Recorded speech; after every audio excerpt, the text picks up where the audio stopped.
Hi everyone. I have a pretty cool book to share with you today, and it is a science book. It is called Where Fish Go in Winter and Answers to Other Great Mysteries. Scientists are people who study the outside world and different things, and they always seem to have a lot of questions. So I'm going to read this story, and then maybe I'm going to answer um, my own question from the book. Where Fish Go in Winter and Answers to Other Great Mysteries by Amy Goldman Koss.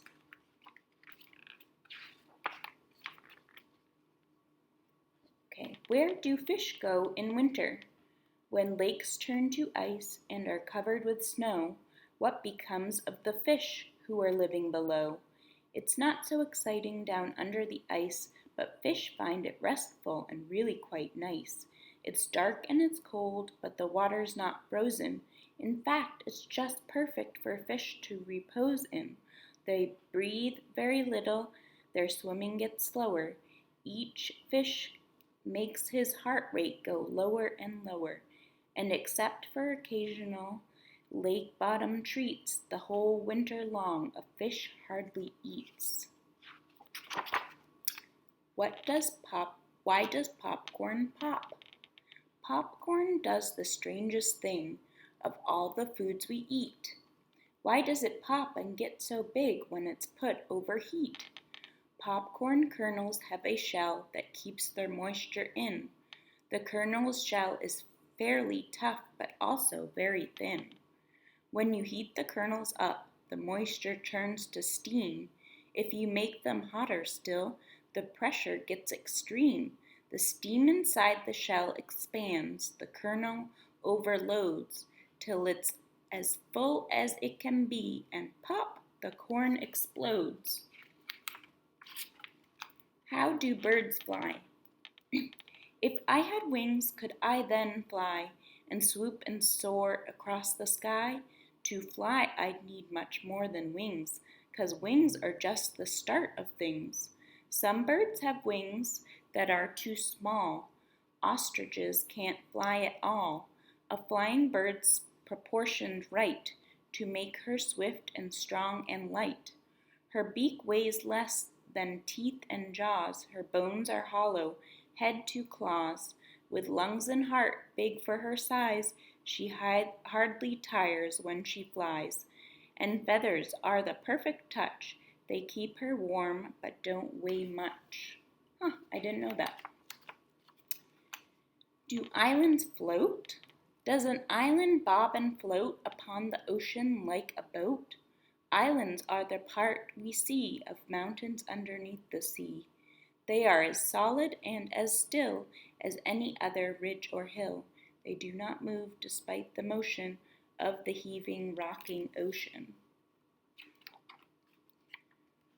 Why do snakes shed their skins? Elephants don't shed their skins, nor do pigs or crows. So why do snakes take off their skins like people take off clothes? Snake skin doesn't stretch too much, and snake skin doesn't grow. So as the snake gets bigger, he has no place to go. He simply has no other choice except to shed his skin. He slides it off in one long piece, starting with his chin.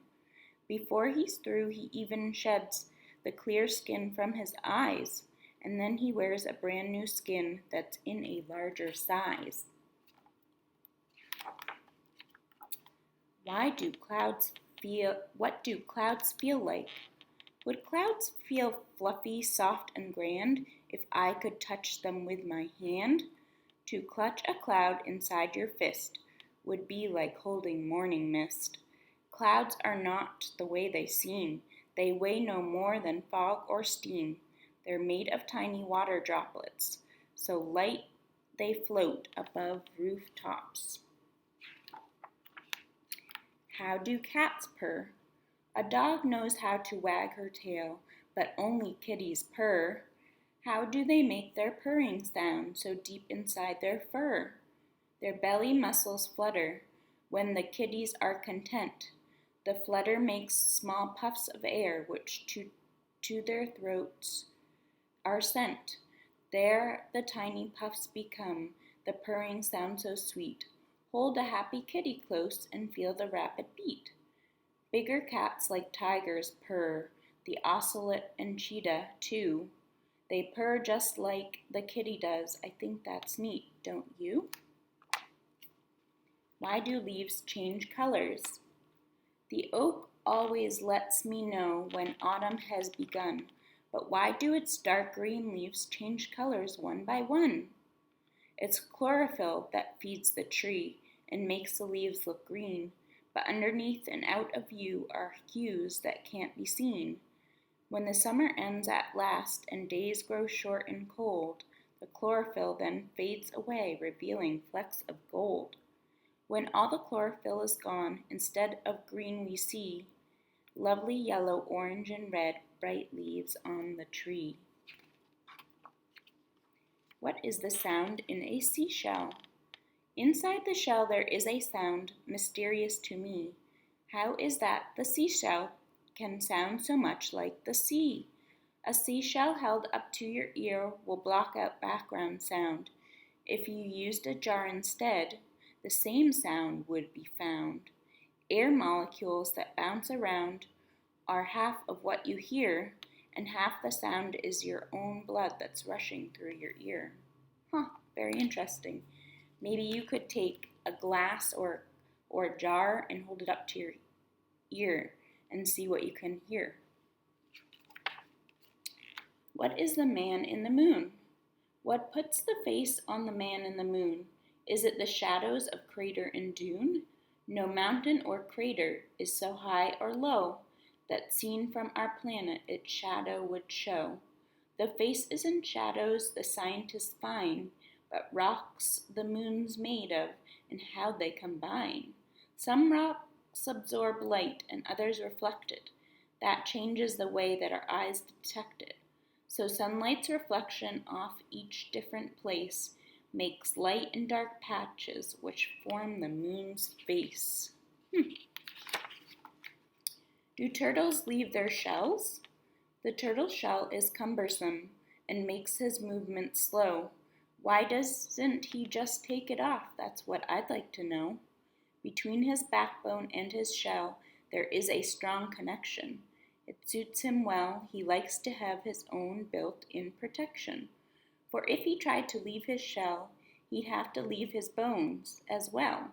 So turtles really do not mind that they can't leave their shells behind. Do spiders stick to their own webs? The spider weaves a sticky web to capture bugs to eat. What keeps the spider's sticky feet from sticking to her feet? Spider webs are very tricky because not all the strands are sticky. Unlike the passing hapless fly, the spider knows which strands are dry. But if she accidentally stands upon one of the sticky strands, she still will not get stuck. You see, her oily body slides off free. Why do onions make us cry? Tomatoes do not make us cry, but onions surely do. Why do onions bring on tears and make us go boo-hoo? When we cut an onion, we break apart its cells. Inside the cell is onion oil, which really, really smells.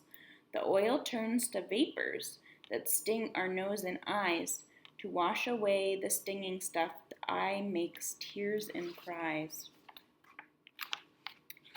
How do seeds know which way is up? It's dark underground where sunlight can't go, so how does a seed know which way to grow?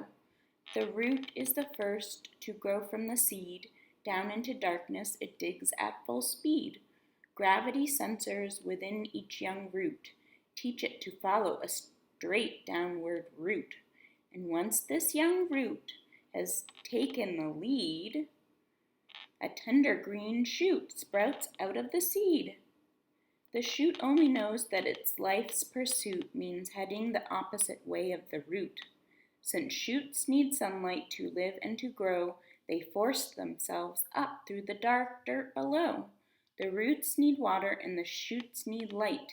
Each go their own way and it works out just right. And that is the end of Where Fish Go in Winter. Hopefully that answered some of your science questions. And I'm going to do an experiment next. That will be the next video. Okay, bye.